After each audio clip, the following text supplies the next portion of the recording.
Aye, boom. If you've ever struggled with chopping up samples, matching BPMs, or getting a clean sample flip, you're not alone. But in 2025, sampling has never been easier. Whether you want to cook up soulful Kanye-like samples, bounce some heavy trap flips, or crazy drill chops, today I'm showing you the easiest way to sample inside of FL Studio. No complications, no headaches, just straight heat. Like, genuinely, sampling kind of is everywhere right now. From the top of Metro Boomin to all the way to underground music. But a lot of producers overcomplicate things and spend hours trying to make things sound good. What if I told you there's a way to make things wow, but what if I told you there's a way to make things 10 times easier? I've been using this method over the past 2 months and I've been racking up hundreds of thousands of views across TikTok with it. In this tutorial, I'm going to show you how to find samples, how to automatically match the tempo, secrets to chopping and arranging samples with zero effort, and how to make your samples hit hard with the right drum bounce. By the end of this video, you're going to be flipping melodies like a pro. Let's get straight into this. First off, how do you find samples? YouTube playlists, Spotify playlists, Samplet.io, video games, movies, TikTok, or ask your friends. There's 7 extremely easy methods of finding samples. So I don't want to hear people saying that they can't find samples. Hey, we're going to be using a sound that has been doing the rounds kind of around TikTok. Think I need someone older, just a little bit colder.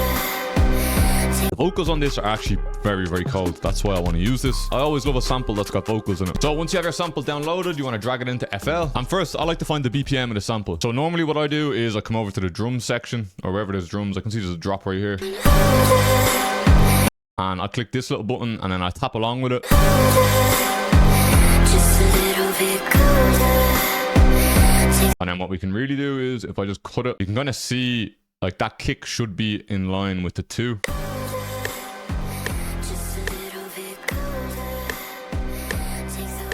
So now that I know that this is 74 BPM, I want to speed this up. So we could double time it, and double time this would be 148.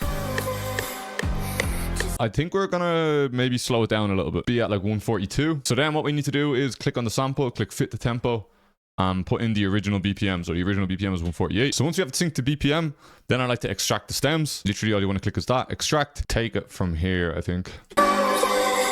Before we keep playing this sample over and over again and I get hit with copyright, we're going to repitch this. So let's go up 300 cents on the instruments, 300 cents on the vocals. Now what we're going to do is we're actually going to put it on Stretch. I hear that it's got too much of a high presence. So on Stretch Pro, you can see we can mess with the formant. So we're going to turn the formant down 400% or 400 cents.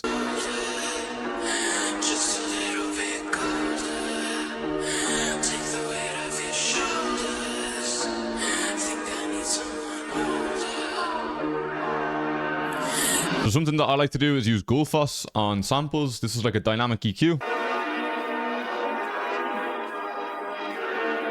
When you're using vocals in samples, these vocals can take up a lot of space in the actual beat. So if you're planning to use this for an artist, these vocals will probably clash with the vocals artists. And then you want to use some sort of EQ that's going to cut out the high end and cut out the low end.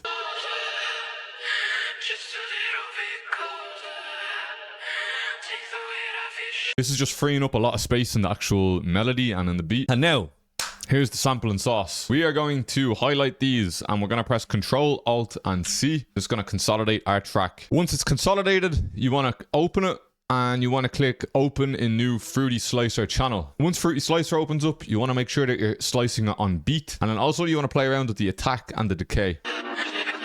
And now you have a load of chops. We're going to take like nearly like a Clams Casino type approach here. We can do something like...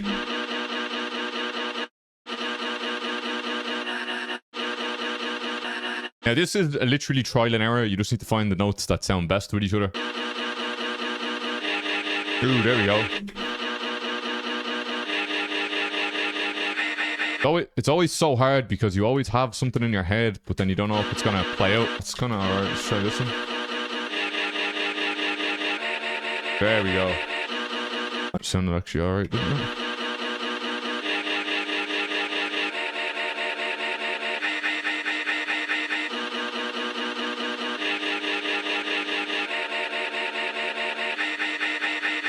We're throwing on the slightest bit of flanger onto the chops. And what I can kind of hear in the background is that vocal, which is pitched up an octave. Here's also a bit of sauce for some people that might not notice. You can also change your pitch up in this area. So if you set the range to 12 and push it all the way up, that's going to be up 12 octaves. Or 12 semitones. So now if we play it like this.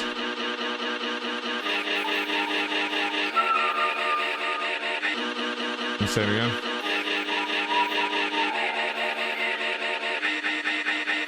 Let's see how it sounds with these going into each other.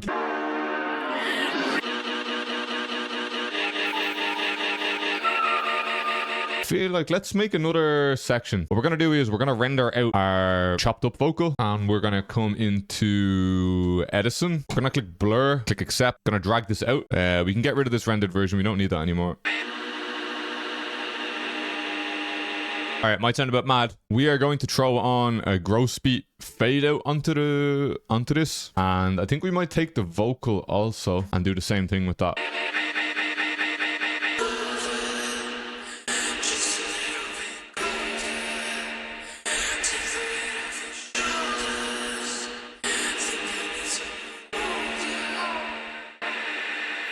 And right here we have kind of like 3 different methods of sampling. So I feel like it's probably time to throw some drums on this to see if it's actually coming together. I feel like we should probably start with the bass because there is like no low end on this right now. And of course, we're going to be using all drums from my recovery drum kit. Speaking of that, we're going to use the sexy bass.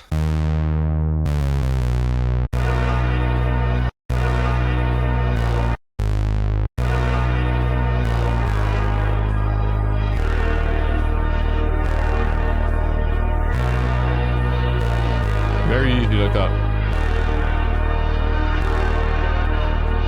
Go for a bit of a hood trap bounce.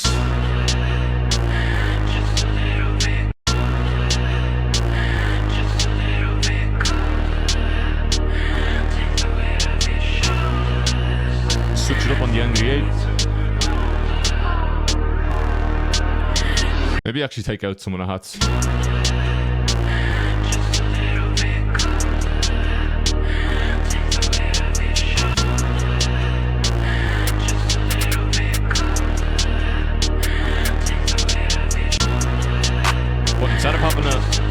Instead of having it like every normal trap clap, we're just gonna skip one.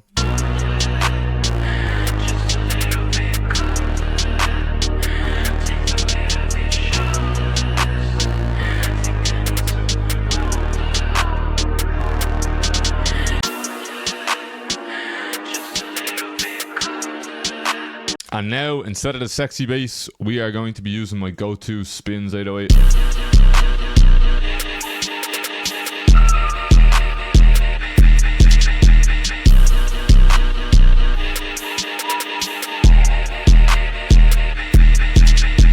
We're also adding in this like stomp for when the bass is going to be playing.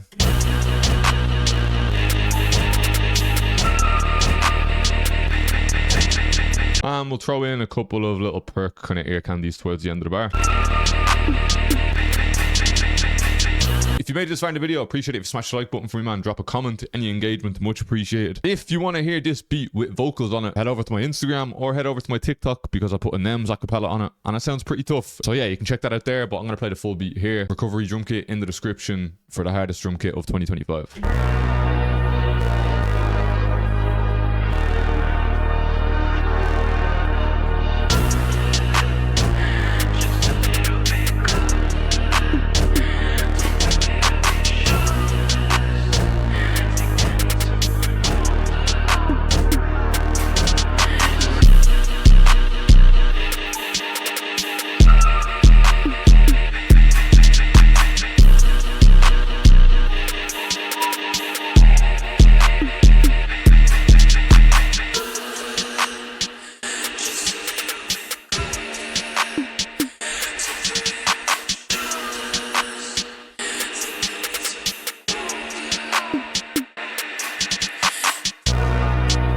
And then back into the like original intro kind of sound.